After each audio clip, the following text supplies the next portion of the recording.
started with your, and also if you want to go ahead and introduce yourself and if everybody wants to introduce themselves as well.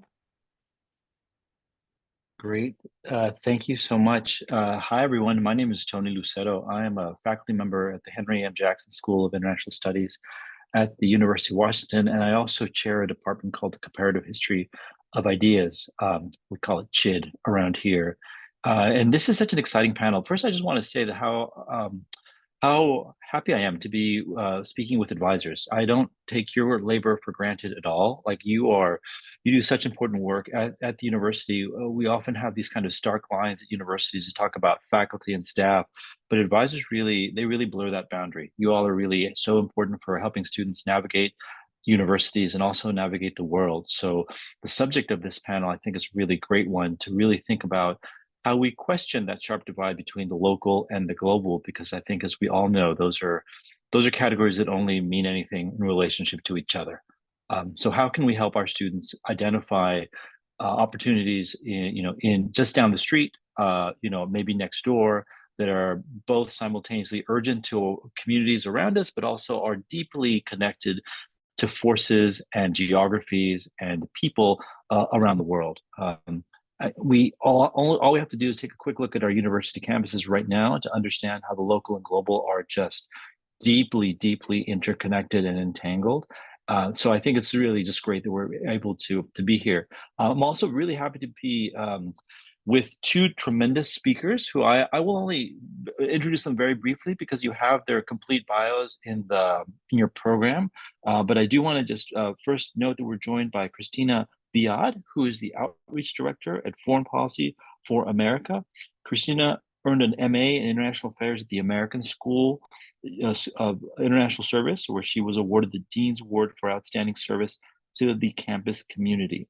Our second panelist is Joyce Pagan, who is Chief of Staff for the City of Pittsburgh Councilperson Bob Charland. And just to give a sense of Joyce's intellectual journey, she is a proud graduate of the Graduate School of Public and International Affairs at the University of Pittsburgh. I'm a big fan of the University of Pittsburgh. Your press actually published my first book, which was on indigenous movements in Latin America.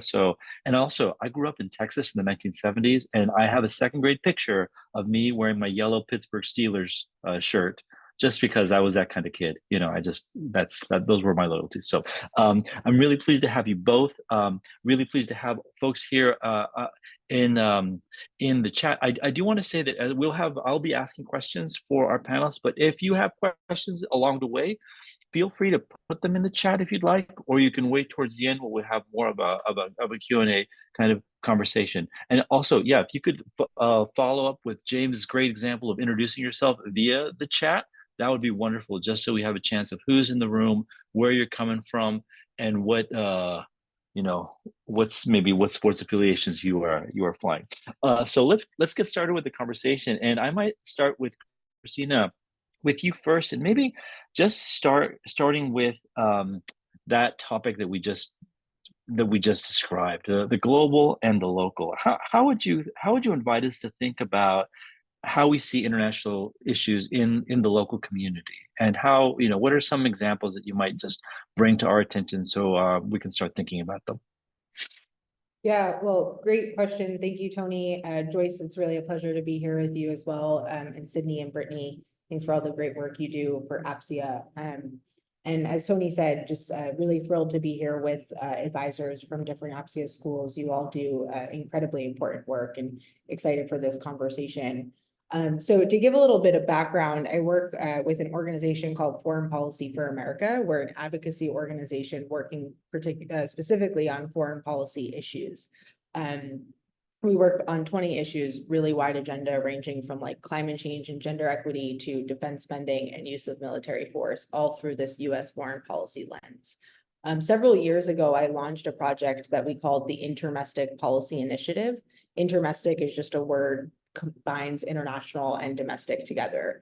And what we were trying to do was, bring local communities into the DC foreign policy conversation.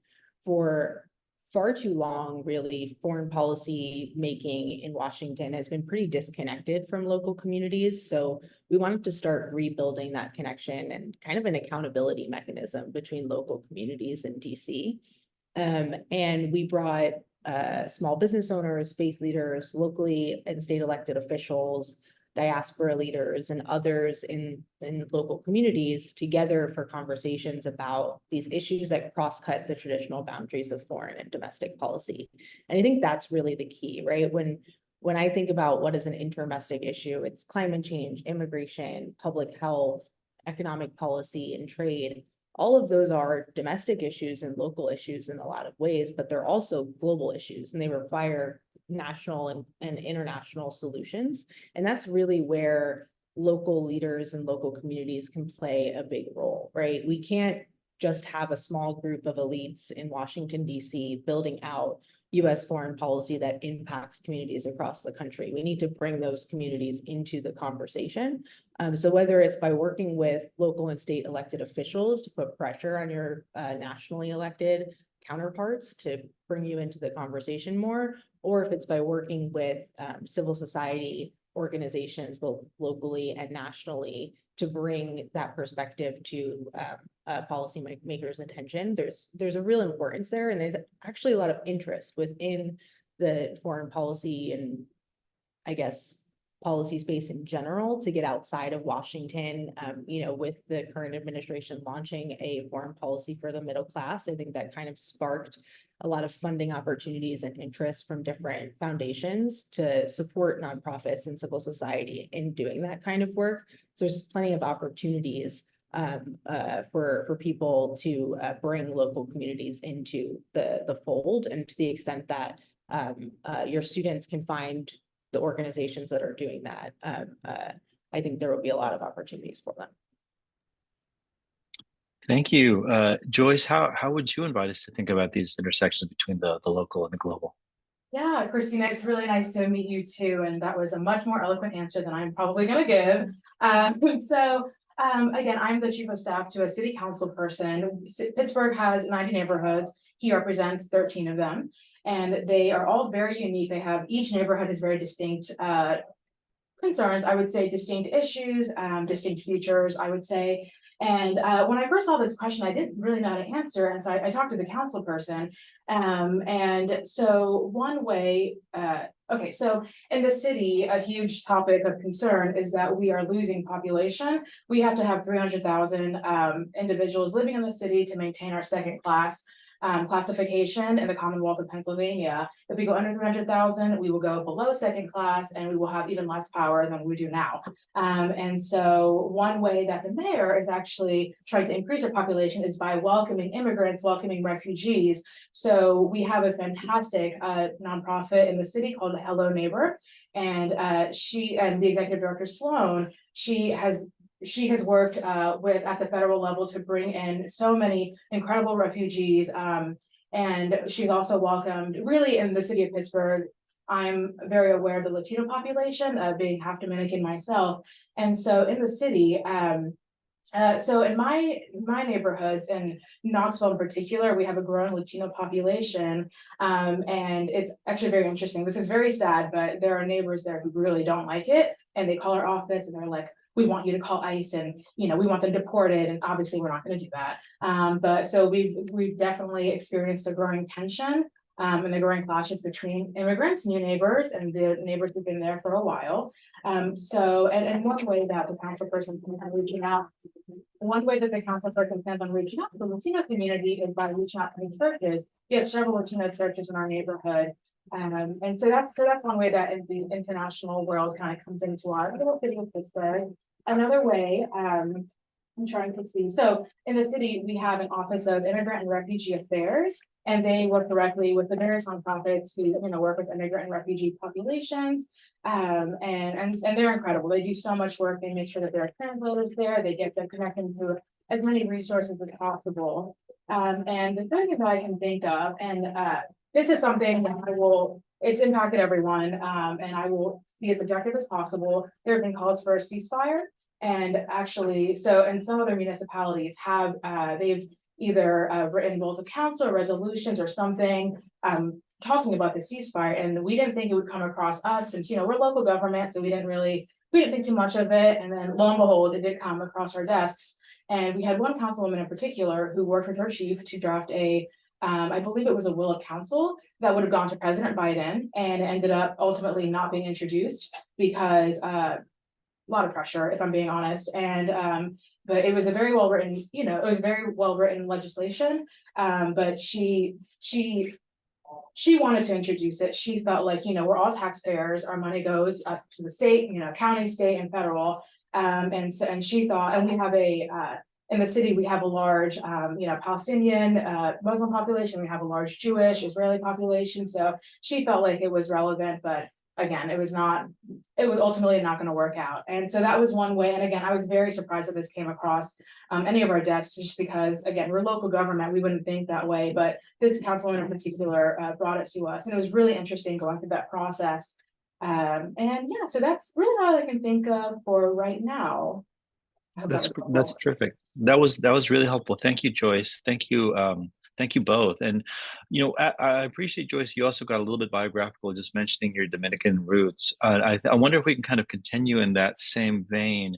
And I'm going to ask you both, maybe starting with you this time, Joyce, just to think a little bit biographically about why you got interested in these particular set of topics, and then maybe if you could just channel that undergraduate version of yourself. Like what were the things that actually, the first opportunities that got you in that direction? I might just chime in a little bit. For me, I remember I was really interested in politics, and it just happened to coincide with an election season, so I actually volunteered for my local congressional representative from West Texas. And that at the same time was a terrible job because I was doing all kinds of silly things, but it was also a really interesting opportunity for me to get to know people. And I actually worked in the DC office later. I didn't know that would open up, but finding those opportunities can also kind of be accidental. So Joyce, I don't know what was it for you that got you interested and got you the opportunities to do this kind of work?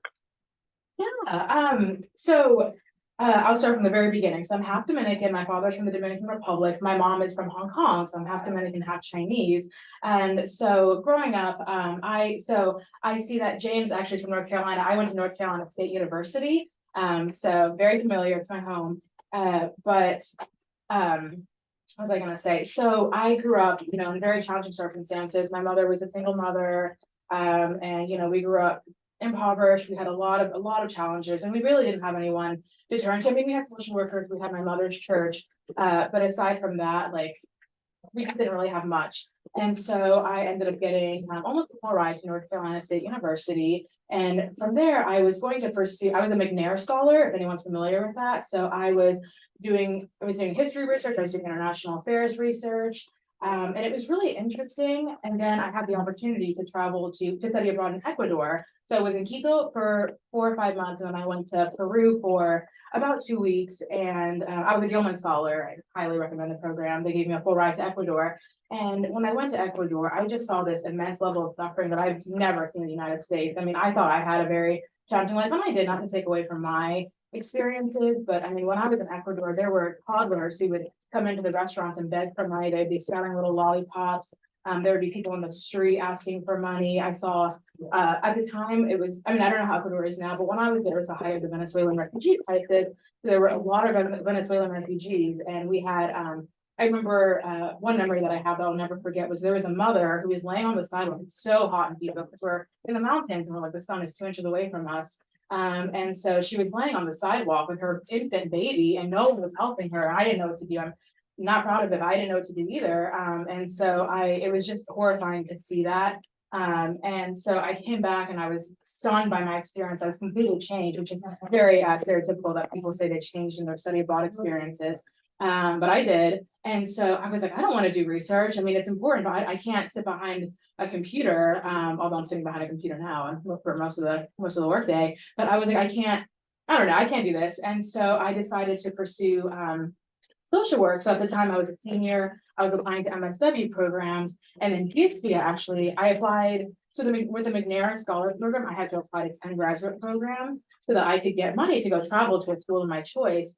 So the 10th school, it was 2 in the morning. I applied to GSPIA. I didn't really care. I didn't know where Pittsburgh was. It might as well have been Philly. Like, I just didn't care. But then they got back to me and they offered me a full ride, like healthcare, a stipend. It was just such a good deal that I couldn't pass up. And so I was in GSPIA, and then I wanted to do international affairs. Almost all of my friends ended up going to DC. So I thought I would follow that path and work in the State Department, United Nations. Like, I had big ambitions. And then this job opened up as originally I was a legislative aide in city council. So that opened up similar to GSPIA. I applied kind of at 2 in the morning, didn't really care. And then I ended up getting the interview. I got the job and I really ended up loving it. I just didn't care about local government at all because my focus for 6 years of my academic career had been international. But but being in local government, it's just so rewarding. You see the impacts of your work being done right away. And I feel like I just wouldn't, not to deter people from doing work at the international level, but for me, it's really rewarding to be like directly right out there in the community, meeting the constituents that, you know, the council person serves. And it's really interesting because we do local service delivery. So we'll get, a lot of our issues are very, like, you wouldn't even think of it. They'd be like, my trash didn't get picked up today. You know, there's an abandoned car, I need you to tow it. There's a dog running around, very simple things, but they make people so happy when you can solve these issues. And then at the policy level, the council person is pushing through like really progressive policies, and it's so interesting to see. I can already see how that's going to change Pittsburghers' lives for the best. So yeah, I'm sorry. I hope that answered your question, Tony. I was a little long-winded there, but yeah, it was a very interesting journey to where I am. No, thank you. Thank you for that. Kristina, how about you? How does your biography kind of speak to our issues today? Sure. So I mean, I was always interested in international issues. I'm a daughter of immigrants, Arab American, and spent a lot of time just kind of tracking what's happening in the world, not just kind of in my own smaller local world. So that's kind of what sparked the interest, I guess. But I never really thought it was like a career, if that makes sense. And, you know, I don't know if there's any Arabs in the room. Arab parents definitely don't think it's a career either, and still aren't fully sure what it is. But, you know, I went to college thinking I would do like architecture, math, economics, ultimately left undergrad with a degree in economics and political science, and then immediately moved to Washington after spending a couple more months up in New England.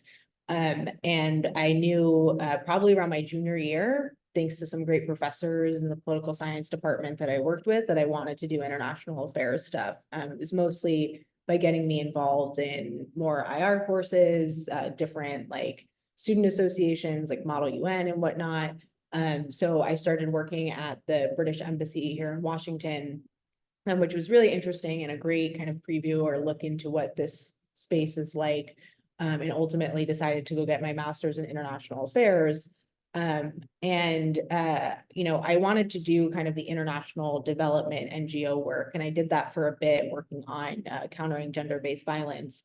But it was actually in like 2018, 2019, I started traveling more around the US, specifically to different states. I grew up in the Northeast. I went to college in the Northeast, lived in DC, and really haven't lived anywhere else in the country outside of the Northeast. So I fully admit that about myself. And then kind of traveled around the country to states like Oklahoma, Tennessee, Arizona, Texas, Florida, North Carolina, and met a lot of really incredible people and realized like how diverse and incredible this country is, and how a lot of the issues that we're working on overseas, like we could work on here as well. And there's got to be kind of a connection and a click there.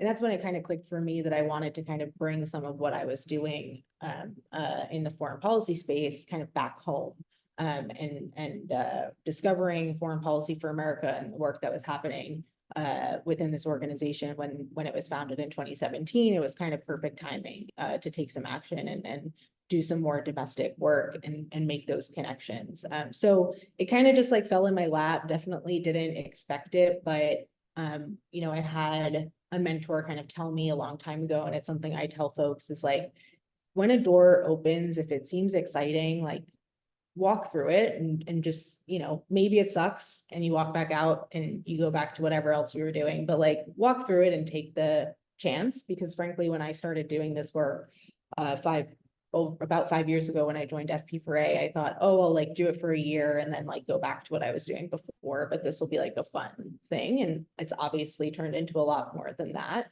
But had I not walked through that door, which I frankly was pretty hesitant to do, you know, I wouldn't really be in this space. And it's one that I really enjoy and is very exciting to me.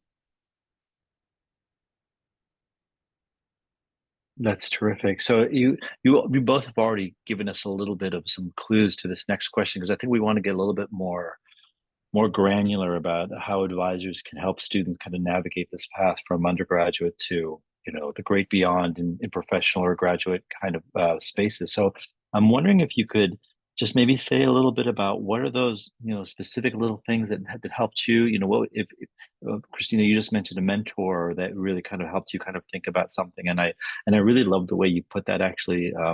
Often I think students are petrified of making the wrong decision, but I like to tell all my students that a decision isn't necessarily the right one or the wrong one. It kind of becomes the right one. Like it's something you have to kind of actually live in it. You have to kind of see what you can do with it to see what opportunities are there. So I want to start with you again, Kristina, and then go to Joyce to see what are those little things that made a big difference for you? What are maybe those hidden things or kind of tricks of the trade that you might want to pass along to the folks here to share with their students that you think, you know, is something you want other folks to know about?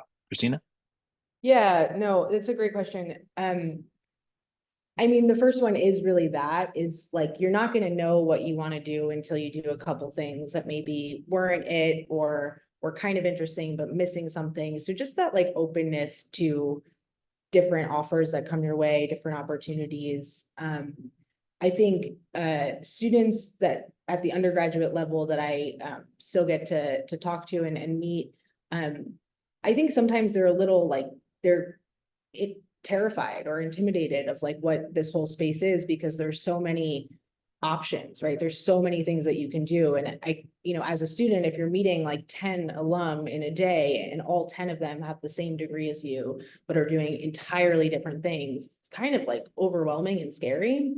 But the reminder is that like all 10 of those alum have probably done like 17 to 18 other things before they found this thing that sounds great. And they failed along the way, stumbled, learned a ton. And that's, I think, what's what can kind of keep people going, if that makes sense.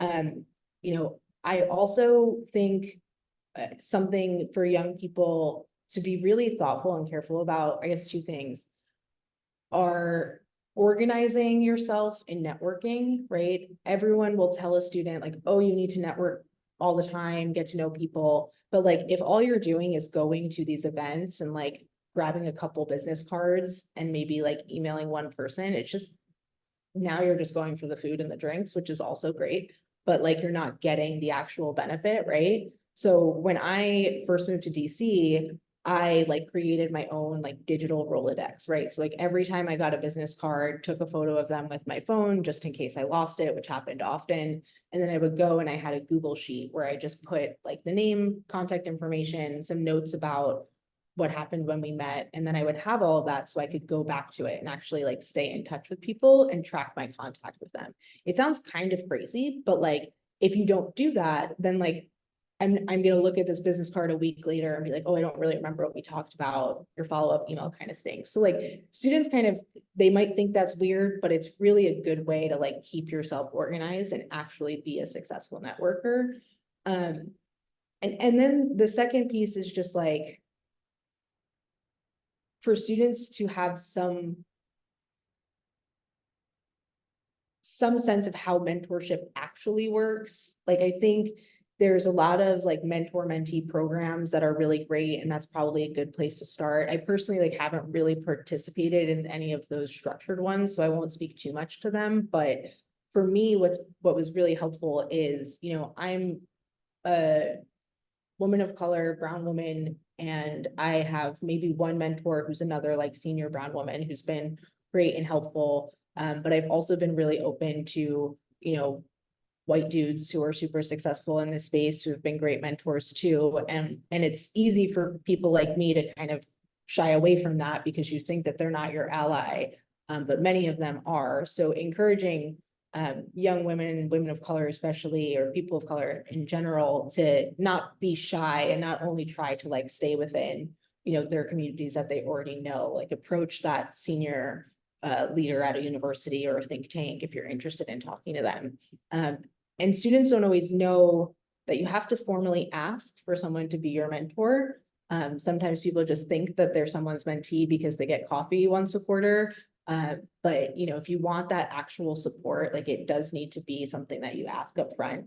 And then the last thing on mentors that I would tell students, and I tell a lot of young people, especially if you're going to come to DC, or like any city, I guess, is not just that senior mentor, but like a peer mentor in a way, right? When I moved to DC, I was in my early 20s and I had a colleague who was in their late 20s, early 30s. And she was able to kind of give me like I didn't know much about the city. She was able to kind of tell me like where to go, who to talk to, like how to kind of find some joy outside of work and those types of things that kind of keep you sane. And sure, that's probably just a friend, but it's someone who's more senior than me, working in the same field and can help me navigate it because they just went through it. Whereas my older, more senior mentors, they could help me navigate things, but it's been several years since they were in my shoes, right? So having that kind of close peer mentor was really helpful too, and something I would suggest encouraging students to do. That's such great advice, Kristina. And that generational piece that you mentioned, I think is so important. I had a student just last week tell me that he just didn't know how to email. Like it just was not in his skill set. Like, so it's just remarkable, just little things like just what is the etiquette for getting in touch with somebody? Those things can make a huge difference. Joyce, sorry, go ahead. just quick on the email thing. I have noticed that I do hire a lot of recent grads and it is kind of an issue. I do have a professional email guide that I have created for my more junior employees. So if anyone wants it, shoot me a note. I will get it to you. I think people would want that. I think, put that on social media. You'll be doing a service to humanity. Thank you, Kristina. Joyce, what would you add? What are some of those things that kind of made a difference for you? Yeah, so I scribbled a ton of notes. So I also had a fantastic mentor, and his name is Joe Johnson, and he was incredible. He really pushed me to go outside my comfort zone, and honestly, despite my Ecuador experiences and Peru experiences, I was quite content to stay in North Carolina, like maybe a different school, but I just didn't, I was safe in North Carolina. My friend's family are there, but when I got the full ride to GSPIA, a full ride, like anybody would take it immediately, but I was so scared, and I'm just normally an anxious person anyways, but the thought of moving to a completely different city, in a different state during the pandemic, it was a lot for me, but he really convinced me. He was like, you can't go wrong. It's going to be okay. You can always come back if you want to. Like, what's the worst that could happen? And truly a lot of bad things have happened in Pittsburgh. I can't lie, but I survived every challenge that came my way. I overcame somehow. And if it weren't for him pushing me so hard to go to Pittsburgh, I imagine my life would be very different. So yeah, so hopefully, and this doesn't, I keep saying mentor, but this could also be, an advisor. This could be, you don't have to have the closest relationship with this person, but just someone that, for me, it was just someone that I trusted who eventually grew into my mentor. But I also had many in undergrad and graduate school, had many trusted advisors who really supported me, who gave me really good guidance. And so I would say, I hope this is relevant to your question, Tony. So another thing that really helped me was taking courses that were more real life. So one of the most valuable experiences I had at GSPIA was they offered a nonprofit clinic. And so we were consultants to a nonprofit, and these were like the Community College of Allegheny County, which is a really big institution, or Hello Neighbor, the food bank. Like these were like not, teeny tiny nonprofits that no one really knew about. Like they were like big nonprofits who wanted free labor, and they got it. And so I was the consultant for the Community College of Allegheny County, and my partner and I produced incredible work. It was honestly, to this day, I'm still very impressed with what we came up with, and we presented it to the leadership. It was a really incredible experience, and I could put that on my resume, on my LinkedIn, and my cover letter, saying that I did these real things, and hopefully CCAC implements them. But can't say that we didn't come up with incredible, very creative ideas. I took a what's it called, USAID grant writing course, which honestly, can't lie, I have not used that, you know, in the local government level, but just learning how to write in that way, writing grants, is really helpful. So just taking, classes that have real life application. I mean, I also took many research classes, but I don't know, for me personally, by the time I made it to GSPIA, I was already a very strong researcher because of my background as a McNair scholar. So I do wish I would have taken even more like data classes, just like being a little bit either more hard skills or more real life skills. And so that was really helpful. I definitely, if you're an advisor, highly encourage your students to take classes like that. And then networking, I hate networking. I'm a very shy person. I don't like going out. And so it was really, really hard for me. But what really helped was my advisors would actually connect me to people they thought would assist me in my, you know, my career and my growth. And that was really nice because I'm not, again, like I don't go to events unless I'm forced to, and I don't cold call people. I cannot do it. And so I had fantastic advisors who would say like, oh, this GSPIA graduate, it works at the State Department. This GSPIA graduate is a grant writer. Like so many connections that were made that I'm still friends with these people to this day. And so that's really helpful. Just having a person or people who can connect you.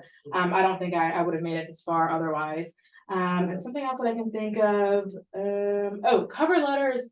Everybody hates writing cover letters, but like at GSPIA, they really pushed us to almost perfect our cover letters. And that really helped out a lot because in my position now, I hire a lot of interns and I know they're interns. I understand that, but I think that some students would benefit from a cover letter writing class or just even like a little couple hours that was really emphasized. Professionalism was really emphasized in GSPIA, and that was really helpful. And you know, like we could sign up and like go through interview processes. Like I could tell them I'm applying for, you know, this job in Bruce Krause's office. Could you please walk me through the process and give me tips? So just a lot of what's it called? Trying to replicate as many real life experiences as possible just to prepare us for the real world. That was really helpful. And then and also my mentors and advisors were really honest with me, and that was really nice because I feel like, you know, I mean, so for example, I had an advisor, not going to name her so she doesn't get in trouble, but there was a working group I wanted to join, and I really wanted to join it because I was very interested in the topic. And she was like, don't do it. You're not going to like it. It's not where you think it's going to be. You're not going to benefit. Like you can do something else with your time. You could do other research. Like I promise it's not worth it. And in the end, honestly, from what I heard from my peers who did do that working group, it would never have been a good fit for me. And I'm not the type to quit things. I probably would have suffered through for the entire year and then regretted my life decisions afterwards. So just having people, so I just recommend as an advisor being honest and open with your students. And because in the end, I mean, I feel like my advisors always kind of knew what was best for me, not all the time, but they definitely guided me in the right direction. And I really appreciated that. Thank you both. And I think folks can also see that in the chat, it's already a little gift bag of all kinds of nice goodies, including Kristina's guide for email etiquette, which is super helpful. Thank you for sharing that, Kristina. There's some information on different opportunities, including the Gilman Scholarship Program, the McNair Scholarship Program, things that everybody hopefully on this call already knows about. If not, you can learn more at those links. I do want to open us up to a broader Q&A. So if you have questions, I would encourage you to either raise your digital hand or just speak up or put them in the chat so we could, you know, kind of really meet you where you all are at, if there's specific questions that you have for us. And as you think about those questions you might want to pose to our wonderful panelists, I may just underline that specific genres have already come up in this conversation about email, about cover letters. We could also think about CVs. Those are all things that I think students often need to, you know, maybe get encouraged to seek out either your career center or a peer mentor or models of these things. So they, you know, they shouldn't feel bad for not knowing how to do a resume. You know, these are things that we learn. The other genre that I think I'll just say a word about is those letters of recommendation that are often going to be required. And often that's another moment of terror for students when they have to figure out, how do I ask for a letter of recommendation? What I would just say from a faculty perspective is this is really in our job description, and we write these all the time. And students should not be shy, but students really have to help faculty help them. So I encourage all my students to write me a little email that tells me, this is what I've done in your class. This is an example of something that stands out for me. And then I actually ask my students to give me your 3 or 4 greatest hits. What are 3 or 4 things that are really important to you? And they can be academic or not academic, but that way I understand them more as a human being. And though my letters can actually be much more textured, much more detailed, because we work with hundreds of students in a year. And so do not rely on faculty memories to help you, because that sets you up for failure. We are not to be trusted. So the more you can help us really help you, I think the better off the students will be. Let's see, there's more things going on here. Okay, there's just some more from thing or yes, two please. about cover letters. Yes. This maybe isn't the most conventional advice, so take it for what it is, but I really think when students are learning about cover letters, they're kind of being taught how to write one type of cover letter. And, depending on where you're applying, it's going to be very different. So I work at an advocacy organization. Until about a month ago, we didn't have an operations manager who was reviewing applications or handling the job application process, right? So anytime I was hiring on my team, I'm the first person to read a cover letter and look at a resume. Frankly, when I review, I start with the resume. I know a lot of people say that they start with the cover letter, but I have a lot of stuff on my plate. I do, I manage a team, do my full job, plus now I have to review applicants, right? So it is kind of easier for me to start with the resume to just see, are you kind of fitting the mold a little bit? Then I move to the cover letter, and actually the main thing that I'm looking for in a cover letter is, are you a good writer? It's not necessarily like this great story, did you tell it, or did you like put it in the right format or make it formal enough or hit like X, Y, and Z points. It's like, can you write so that then when I hire you, you can write letters to ambassadors and members of Congress and communicate effectively. And I think students don't necessarily know that. And they're kind of going with these like generic formats that they see online in order to kind of hit check every box that they think employers are looking for. And that might be the case if there's like an HR screener at a larger organization or company, but coming from like the smaller advocacy organization space, like there are just little different things that we're looking for. And I don't think students are really aware of the way that that process differs from larger organizations. Those are great observations and insights, Kristina. Thank you. I think that does help us kind of understand what happens on the other side of those applications and cover letters. Trying to see, I don't know if anyone's put any questions yet, but I might just ask Joyce if is there any more advice that you want our advisors to be able to pass on to their students as they look, for their next thing? Like what kind of advice would you want to give people who are just about to start out on their professional journeys?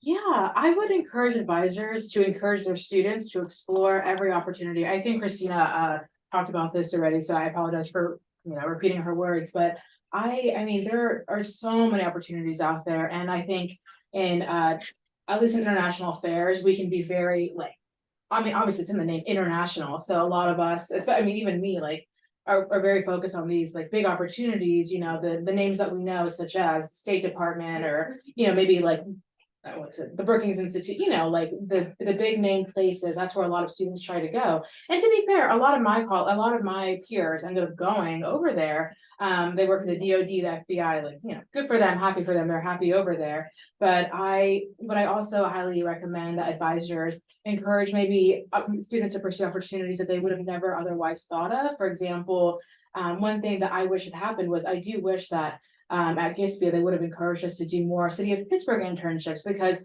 the city is always looking for internships. And free labor, thumbs up. And GSPIA had funding for their students too. So it's not like the students would actually be working for free. They would get a stipend from GSPIA, they would be supported. And so I do wish unless you were, so I visited I did my master's of public international affairs and with emphasis on international. But I do wish that my advisor had encouraged me to focus on the public a little more, go through maybe like, at the local government level, or even the county, or even the state, instead of focusing so much on international policy and international opportunities.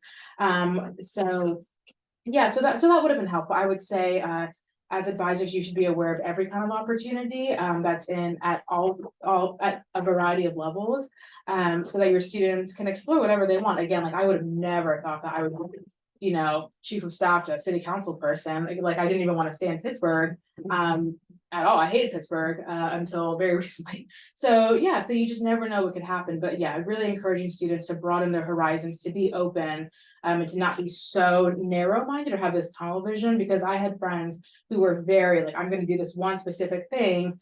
And it just unfortunately did not really work out, because this was a very specific opportunity that just was not available to them. And it might not be for a while. So just telling students and also telling students that it's okay if you don't get your dream job out of graduate school. It's okay if you're not doing exactly what you thought you'd be doing. Again, like I truly thought that I would be like in the foreign service after I graduated. Like I had no other plans, and now here I am in the cloudy city of Pittsburgh. So yeah, I hope that was helpful. Absolutely was. Thank you, Joyce. Kristina, what are some parting gifts of advice you would offer? Yeah, I'd just say at the end of the day, like, and I know several advisors here are from minority serving schools, if I have that correct, but I think at the end of the day, what students need out of advisors too is to understand like where they're coming at all of this from, right?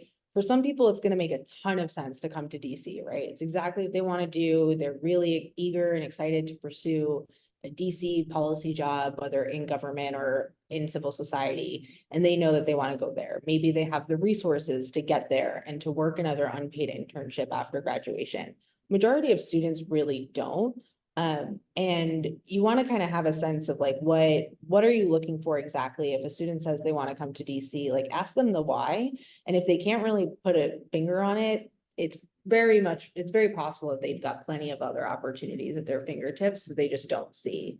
You want to kind of talk them through that, because it's not cheap to like make the trek from whatever university they're at to Washington, DC, and to find a job here without knowing enough people yet, and to, fund your lifestyle and pay rent and all those essentials. And students don't always know that.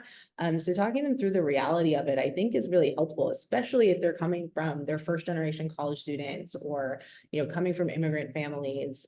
Those are things, frankly, I didn't really know coming to Washington. I just like had a couple bucks saved and I said, screw it, I'll figure it out when I get there. But it's not that easy to do it, and students don't always know that, and then they end up like having to leave and feeling defeated when they're not failing by leaving, right? There's so many more opportunities outside of the city that they're going to go pursue, but you don't want them to like come for a year, scramble to figure it out, go into debt, and then leave feeling like a failure when there were opportunities right in front of them that they could have taken on and been really successful 2-3 years down the line. So try and figure out what their real goals are, where they're coming from, and what they need, and help them kind of map that out in a way that maybe a parent or someone else would if they had that information themselves. That's fantastic advice from both of you. And one of the things that I also hear kind of implicit in what you both said is that students should also be kind to themselves. Like, don't compare yourselves with, the peer who just, is like, at that place where you think you should be, and sometimes you just need a minute, as school is demanding, and often it takes a little bit of downtime just to figure out what's that next step for you. It takes a while to research, what it's going to be like to be in DC, or to research what graduate program makes sense for you. So I usually tell all my students, take some time to do something besides school, whatever that is. Give yourself a year, 2 years. You figure out what time that is, and then plan on the next step. But there's no timeline that fits for everybody. So do what's right for you. I might pause to see if there's any last thoughts from folks on the call who want to ask Kristina or Joyce to further insight on a specific matter.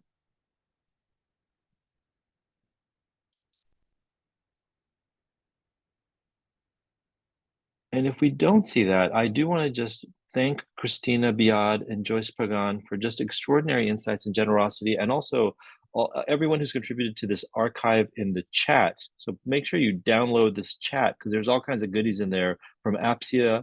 Oh, and there's also there is a question before I sign off. Valerie Martinez has a question. Valerie, please. Yes, I do.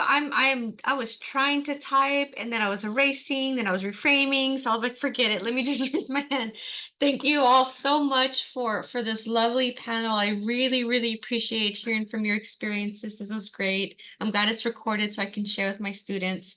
I was just wondering, did you know, life as it happens, did you have any life experiences, successes, challenges, obstacles, whatever you want to call them, you know, that kind of um had an impact on you seeking kind of these internships or you know, post-grad work? I mean, was there anything that happened in your life that made you have to shift gears? How did you do so? And like kind of how did you navigate through those struggles? Because you know, life happens. And yeah, how did you navigate through those? Okay, that's a great question. I'm going to turn to Kristina first because I know she has to go in just a couple of minutes. So Kristina, if you'd like to answer, and then if you need to go, we totally understand. Yeah, sure. I could probably have about 5 more minutes, but I appreciate that. That's a great question. I mean, there's probably a long laundry list of them that I could go through, and we're not recording a session, so feel free to give me a call. But you know, I can speak to one that's really pretty personal. You know, when I first started college, really, my mom was very sick, and it was a very unpredictable kind of back and forth from the hospital. And I was, you know, leaving my home and going to college in Rhode Island, and constantly just like trying to stay in touch with my family, figure out where she's at, what's going on.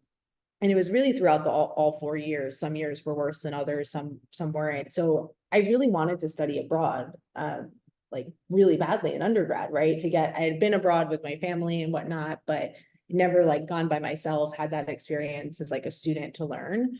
But I was really scared because I had friends who had gone abroad who had sick parents and had to get pulled out of their programs when something terrible happens. And I really didn't want to be in that situation because I was already kind of hurting being so far away in school. So I ended up not going abroad, and I kind of felt when I was finishing up school kind of like a failure. Like I was like, why didn't I do that? Like everyone has done this, everyone has gone abroad, and that's going into international affairs, and I missed out on that opportunity. But then when I kind of thought about it, and talked to some friends and mentors about it, you know, had I gone abroad to study abroad, like would I have really learned any more than I've learned as like the child of immigrants, someone who's traveled already? And like when you finish school, you can travel a lot more for a lot less on your own time, on your own schedule, in a way that works for you and whatever family situation you have to grapple with. So I definitely did do a lot of those like super cheap young 20s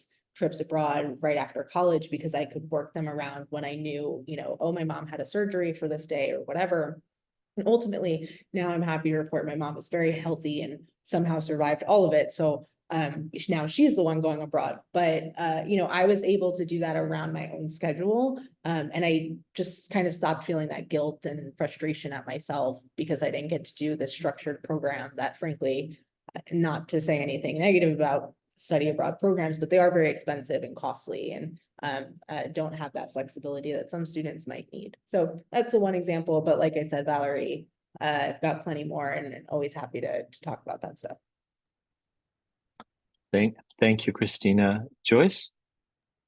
Yeah, so yeah, I briefly mentioned this when I was introducing my background, but I think, again, growing up, you know, experiencing many challenges in my childhood and adolescence, I always knew, I mean, very stereotypical, but I always knew that I wanted to give back in some way.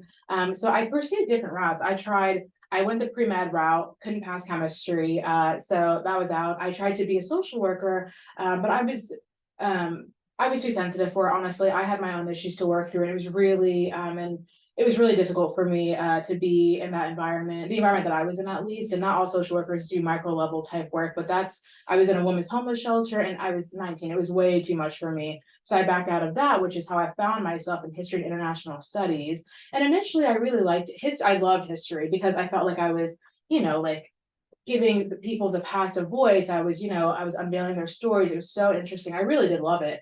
But when I went to Ecuador and I saw this level of suffering, and of course in the United States, we do have suffering here too. I mean, I see it in my job all the time. So not to say that there isn't suffering, we all know there is, but in Ecuador, you cannot escape it at all.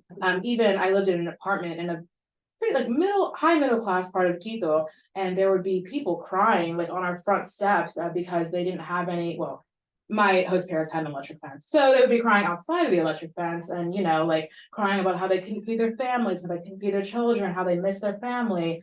So I very dramatically took a bus from Quito to Lima, which was like 40 hours. It was kind of like, I would never do that now, but when you're a broke college student, like you'll do whatever to save money. So we went down, we had to obviously do a border crossing. And while while Border Patrol was going through my belongings, I looked around and I saw all these like kind of encampments. I saw all these families laying on the like concrete. I had no idea what was going on. And then I was not going to ask Border Patrol. So I asked one of my friends, like, who are these people?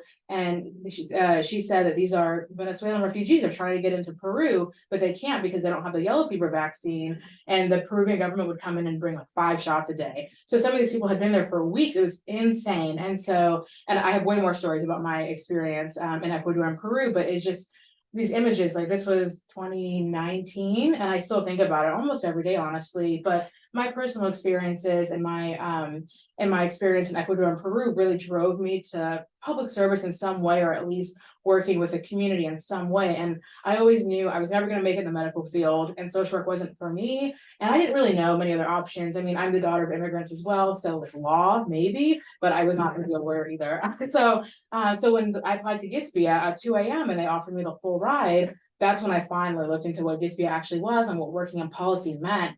And I was like, I could do this actually. Like, this actually might be the perfect middle ground. I'm still making an impact. I'm a really good researcher. I'm a good writer. Like, this could be it finally. And then it ended up working out really well. I loved getting my degree in policy.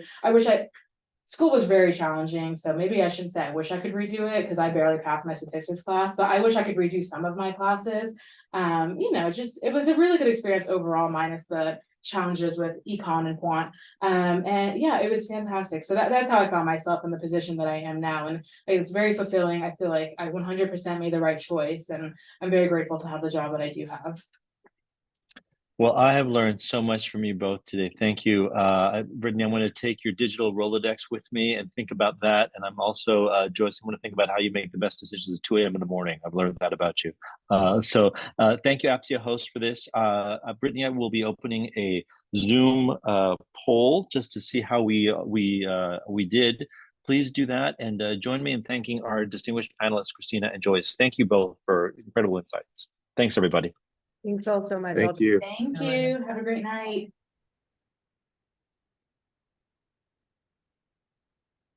Thank you for taking the time to do this evaluation poll. I know it is appreciated by our APSIA friends.